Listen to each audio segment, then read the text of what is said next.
Hello बच्चों, आज हम आपकी 9th की वर्कशीट नंबर 43 करेंगे।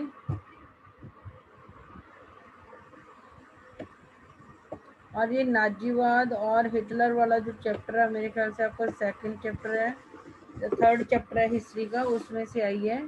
थर्ड चैप्टर है आपका इतिहास का, जो थर्ड चैप्टर है उसमें से नाजीवाद और हिटलर वाले में आई है। 20वीं सदी में के शुरुआती यानी कि 1900 से बाद को जो भी लगा लो ईयर, 1902, 1904, 1905 के 20वीं सदी की शुरुआत है।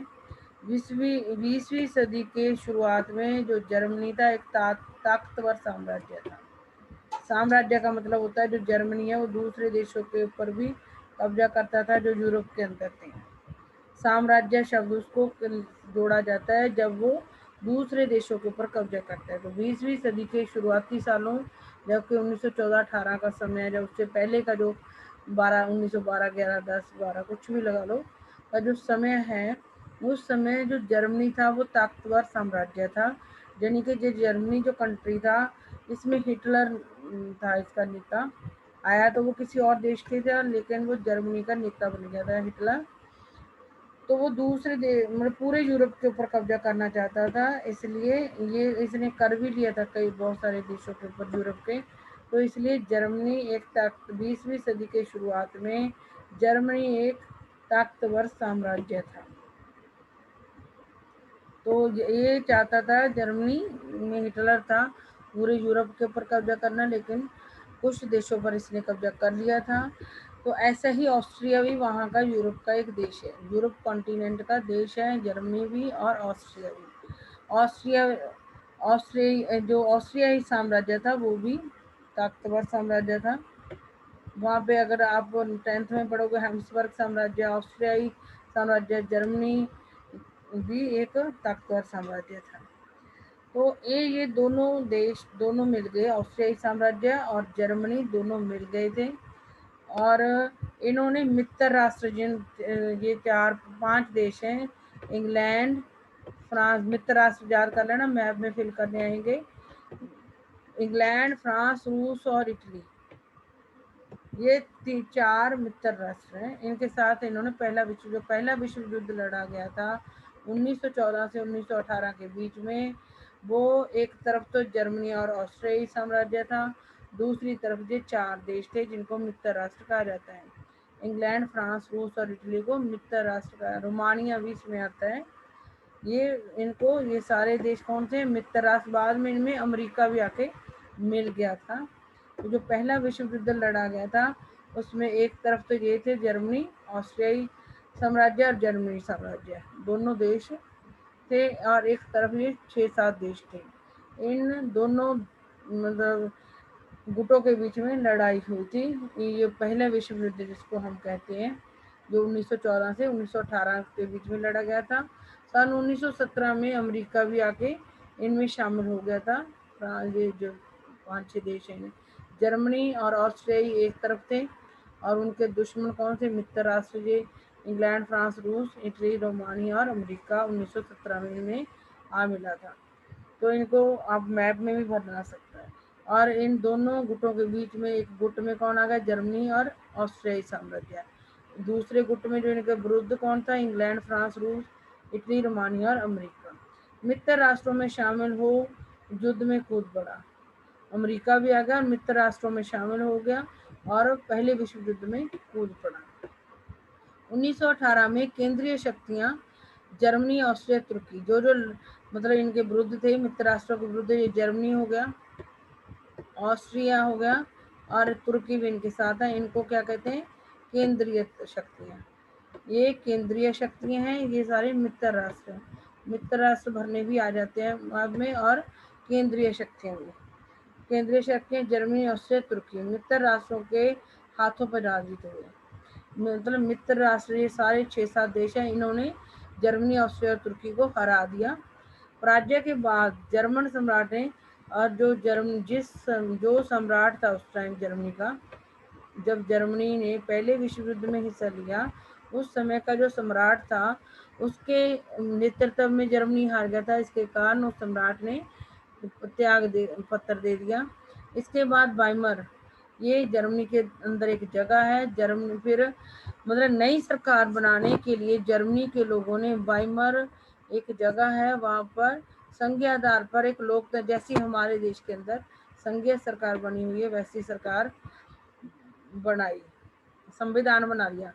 मतलब जर्मनी के जिस सम्राट के नेतृत्व में पहले विश्व युद्ध में जर्मनी हार गया था, उसने त्याग पत्र दे दिया, तो अब नया सम्राट चुना जाना था।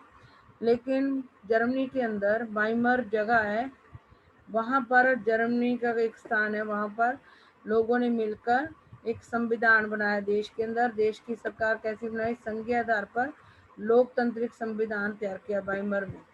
वाइमर जगह पर जब जर्मनी जब पहले विश्व युद्ध में हार गया, तो जिस सम्राट के नेतृत्व में जर्मनी हारा था, तो उसने त्याग पत्र दे दिया और उसके बाद देश को चलाने के लिए किसी सरकार चुनी जानी थी या कोई दूसरा सम्राट चुना जाना था।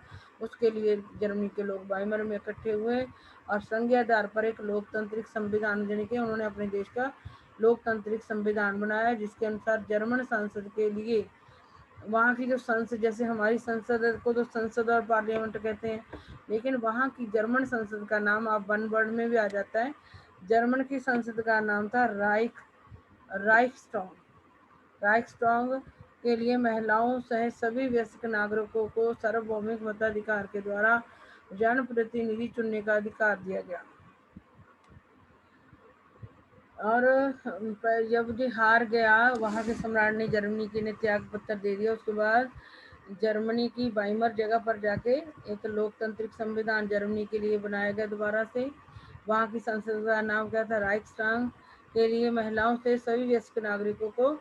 और उसके बाद ही वहाँ की संसद में के मेंबरों को चुनना होता है, तो उसके लिए जो चुनाव होते हैं, पहले महिलाओं को वहाँ वोट का अधिकार नहीं होता था। लेकिन जो नया संविधान बना था जर्मनी का, उसमें महिलाओं सहित जितने भी वयस्क यानी कि 18 साल से ऊपर के लोग थे, उनको सार्वभौमिक मताधिकार मिल गया, जिनके वोट का अधिकार मिल गया।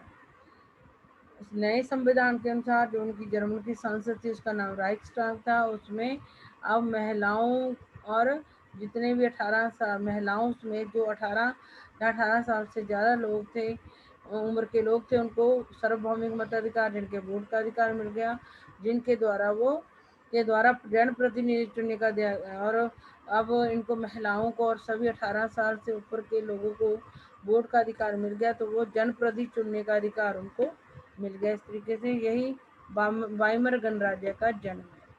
यानी कि जर्मनी ऑस्ट्रियाई साम्राज्य लड़े किसके विरुद्ध, पहला विश्व युद्ध लड़े। उनका विरोधी कौन थे, इंग्लैंड, फ्रांस, रूस, इटली और रोमानिया, अमेरिका। इन सातों देशों ने जर्मनी और ऑस्ट्रिया को हरा दिया। और जर्मनी का जो सम्राट था, उसने अपनी गलती मानी और त्याग पत्र दे दिया, क्योंकि उसके प्रतिनिधित्व में देश हार गया था। तो उसके बाद देश के लोगों ने क्या करा, वाइमर जगह पर इकट्ठे हुए, अपने देश का संघीय आधार पर लोकतांत्रिक संविधान बनाया, जिसमें संसद थी जो वहाँ की जर्मन की, उसका नाम राइक्सटाग था। वहाँ पर अब महिलाओं को और सभी 18 साल से अधिक उम्र के लोगों को वोट का अधिकार मिल गया था जनप्रतिनिधियों को चुनने के लिए। यही वाइमर गणराज्य का जन्म। अगर आगे वाइमर गणराज्य का जन्म कैसे हुआ, तो ये स्टोरी आप सारी लिख देना। राज्य के बाद मित्र राष्ट्रों के साथ वर्साई जर्मनी के एक स्थान की एक तरफा शांति संधि ने जर्मन पर बहुत कठोर और अपमानजनक शर्तें थोप दी। जब जर्मनी हार गया, लेकिन जर्मनी ने अपने देश के लिए तो वो बना लिया संविधान, लेकिन जर्मनी के ऊपर, क्योंकि जो पहला विश्व युद्ध था वो जर्मनी के कारण ही लड़ा गया था, तो जर्मनी ने युद्ध स्टार्ट किया था, जिसका नुकसान जितने भी देश इसमें शामिल हुए थे उनको उठाना पड़ा था।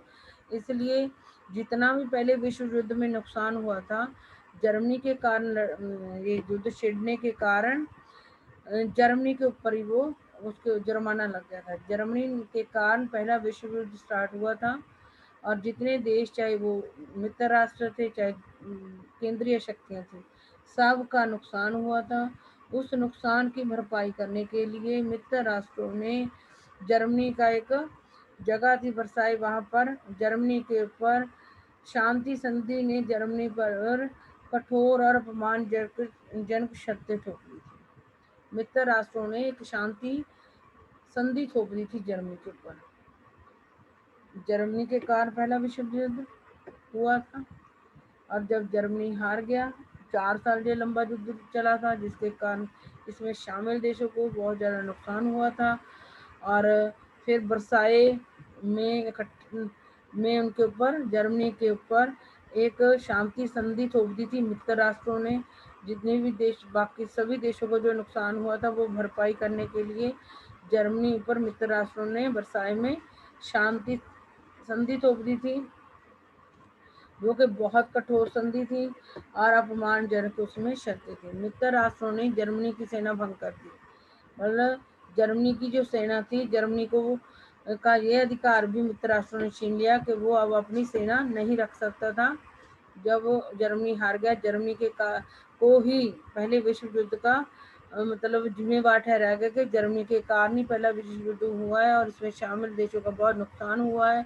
इसलिए वर्साए जो जर्मनी का एक स्थान है, वहां पर जाके मित्र राष्ट्रों ने उसके ऊपर शांति संधि थोपी, जो कि बहुत कठोर भी थी और अपमानजनक शर्तें भी थी जिसकी। और पहली शर्त में क्या था, मित्र राष्ट्रों ने जर्मनी से ये अधिकार छीन लिया कि वो अपनी अब सेना नहीं रख सकता था। जर्मनी की जो सेना थी वो भंग कर दी गई। युद्ध की सारी तबाही के लिए जर्मनी को ही, पहला जो विश्व युद्ध हुआ था मैंने ऊपर भी बता दिया, उसकी सारी तबाही के लिए जर्मनी को ही जिम्मेदार ठहराया गया और इसके ऊपर 6 अरब पाउंड का जुर्माना लगाया। पहले विश्व युद्ध का कारण जर्मनी को ठहराते हुए उसके ऊपर 6 अरब पाउंड का जुर्माना लगा दिया। जर्मनी के जो खनिज संपन्न राइनलैंड पर कब्जा कर लिया मित्र राष्ट्रों ने। एक तो उसकी मतलब जर्मनी को पहले विश्व युद्ध के लिए जिम्मेवार ठहराते हुए उसकी सेना भंग कर दी। जर्मनी को अब अधिकार नहीं रहा सेना रखने का। एक उसके ऊपर 6 अरब पाउंड का जुर्माना लगा दिया। जर्मनी के जिस क्षेत्र में राइनलैंड में सबसे ज़्यादा खनिज पदार्थ पाए जाते थे, वो उस इलाके को भी मित्र राष्ट्रों ने उसे छीन लिया। जर्मनी को अपने सारे उपनिवेश, तकरीबन 10% आबादी, 13% भूभाग, बल्कि जर्मनी का जो एरिया था, जिन देशों के ऊपर जर्मनी ने कब्जा कर रखा था, उनका 10% आबादी, 13% जो उसका जिस एरिया पे जर्मनी का अधिकार था उसकी 13% भूमि, और 75% जो लोहे के भंडार थे, 26% कोयला भंडार फ्रांस, पोलैंड, डेनमार्क और लिथुआनिया के हवाले करने पड़े। मतलब जर्मनी के ऊपर उसकी सेना भी भंग कर दी, उसके ऊपर 6 पाउंड अरब का भी जुर्माना लगा दिया गया। ये पहला विश्व युद्ध उसके कारण हुआ और जो भी नुकसान हुआ उसके कारण हुआ है, जिसके कारण उससे जो उनका जर्मनी का सबसे बढ़िया भंडार खनिजों का था राइनलैंड, वो भी मित्र राष्ट्रों ने छीन लिया। उसकी 10% जो पॉपुलेशन थी, 13% जो लैंड था, 13% लोहे के भंडार थे, 26% जो कोयले के भंडार थे। ये सब कीमती भंडार हैं जो पोलैंड, फ्रांस और डेनमार्क और लिथुआनिया के हवाले करने पड़े। ये सारे मित्र राष्ट्र हैं, इन देशों को देने पड़े जर्मनी को अपना 10% आबादी, 13% भूभाग, 75% लोहे के जो भंडार और 26% जो कोयले के भंडार थे, वो सारे जर्मनी को, फ्रांस, पोलैंड, डेनमार्क और लिथुआनिया को देने पड़े। विडंबना यह थी कि पुराने साम्राज्य द्वारा किए गए अपराधों का जुर्माना अब ये जो वाइमर गणराज्य बना था, ये जर्मनी की नई सरकार थी। ये जो लड़ने का वो था, मतलब लड़ाई करने का निश्चय तो जो पुराना सम्राट था जर्मनी का उसने लिया था, लेकिन जर्मनी के जो पुराने सम्राट के अपराध थे उसका जो हर्जाना था वो नए वाइमर गणराज्य को, जो नई जर्मनी की सरकार बनी थी, उसको भरना पड़ रहा था। बहुत सारे जर्मनों ने न केवल इस हार के लिए बल्कि वर्साई में हुए इस अपमान के लिए वाइमर गणराज्य को ही, वो जर्मनों, बहुत सारे जो जर्मनी के लोग थे उन्होंने पुराने सम्राट को, जो जर्मनी के ऊपर जो संधि थोपी गई, जो हार हुई, उसके लिए जर्मनों ने, जो जर्मनी के लोग थे, उन्होंने जो नया बना था वाइमर गणराज्य उसको ही जिम्मेदार ठहराया। जो पुराना इसका वो था सम्राट था उसको कुछ नहीं कहा। बहुत सारे जर्मनों ने ना केवल इस हार के लिए बल्कि वर्साई में हुए जो वर्साई की जो संधि थोपी गई थी जर्मनी के ऊपर उसके लिए किसको जिम्मेवार ठहराया। जबकि हार किसके कारण हुई थी, लड़ाई किसके कारण जर्मनी लड़ी थी, पुराने सम्राट के कारण। लेकिन उसकी जो उसने गलतियां की थी पुराने सम्राट ने, उसकी गलतियों के लिए जिम्मेवार किसको ठहराया जा रहा था, जो नया नया वाइमर गणराज्य बना था उसको। जो वर्साई में पहले विश्व युद्ध के नुकसान की भरपाई के लिए जो संधि थोपी की जर्मनी के ऊपर, और पहले विश्व युद्ध में जो हार हुई उन दोनों का कारण पुराना सम्राट था। लेकिन जो जर्मनी के लोग थे वो वाइमर गणराज्य जो नई सरकार जर्मनी की बनी थी उसको ही जिम्मेवार ठहरा रहे थे। ये मैप है, ये मैप भी आप लोग सीख लेना। वर्साई की संधि जर्मनी 1914 जिसके अंदर ये लाइन सी है वो जर्मनी होगा। और जर्मनी से ली गई जमीन, ये रेड रेड दिखा रखा है, ये सारी जमीन जर्मनी से, ये सारा जर्मन साम्राज्य दिखा रखा है। तो ये रेड रेड जमीन दिखा रखा है ये सारा उसे ले लिया गया था। और लोग लीग ऑफ नेशंस के नियंत्रण वाली जमीन विसैनिक क्षेत्र, ये आपको मैं बुक की जो मैप है उसमें से समझा दूंगी। ठीक है, ये बस इतना ये रेड रेड सा है, ये नहीं आएगा वैसे मैप में, ये चीज नहीं आएगी मैप में। आपको बस ओनली आपको मित्र राष्ट्र दिखाने होंगे और केंद्रीय जो शक्तियां वो जर्मनी ऑस्ट्रिया आपको भरना आना चाहिए। ये सारे फ्रांस जर्मनी जितने फ्रांस अमेरिका वगैरह है, इंग्लैंड है, फ्रांस है, ये जर्मनी है, ये इटली है, ये सब आपको मैप में शो करने आने चाहिए। ये जो कितना ये वाला मैप नहीं आएगा आपको।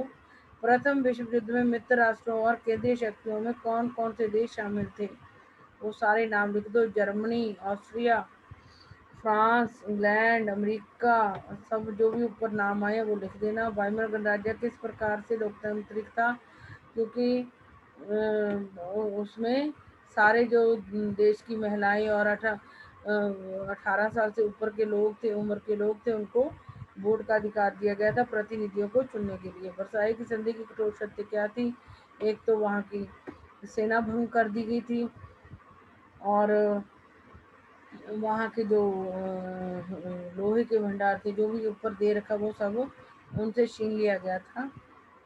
इन्हें अपमानजनक क्यों माना गया, जब किसी देश के ऊपर को किसी युद्ध के लिए जिम्मेवार ठहराया जाता है और उसके जो कीमती खजाने उससे छीन लिए जाते हैं, जबकि युद्ध में तो बाकी देश भी शामिल थे, तो ये अपमानजनक ही होता है। ओनली एक जैसे हम कहते एक हाथ से ताली तो नहीं बजती ना, जर्मन ने अकेले तो नहीं युद्ध लड़ा था, बाकी देश भी तो शामिल थे, लेकिन ओनली जर्मनी को ही इस युद्ध के लिए जिम्मेवार ठहराया गया था, इसलिए भी ये अपमानजनक है। और उसके कीमती जो खनिज के क्षेत्र थे वो छीन लिए गए थे और सेना उसकी भंग कर दी गई थी। कोई देश की अगर सेना भंग कर दी जाए ये भी अपमानजनक कार्य है। आपके अनुसार युद्ध की सारी तबाही के लिए क्या जर्मनी को ही जिम्मेदार ठहराना सही था, ये हम भी कहते नहीं, सारे देश ही जिम्मेवार थे। अगर बाकी देश ना लड़ते क्या जर्मनी अकेले लड़ता रहता, नहीं, इस युद्ध के लिए सभी जिम्मेवार थे।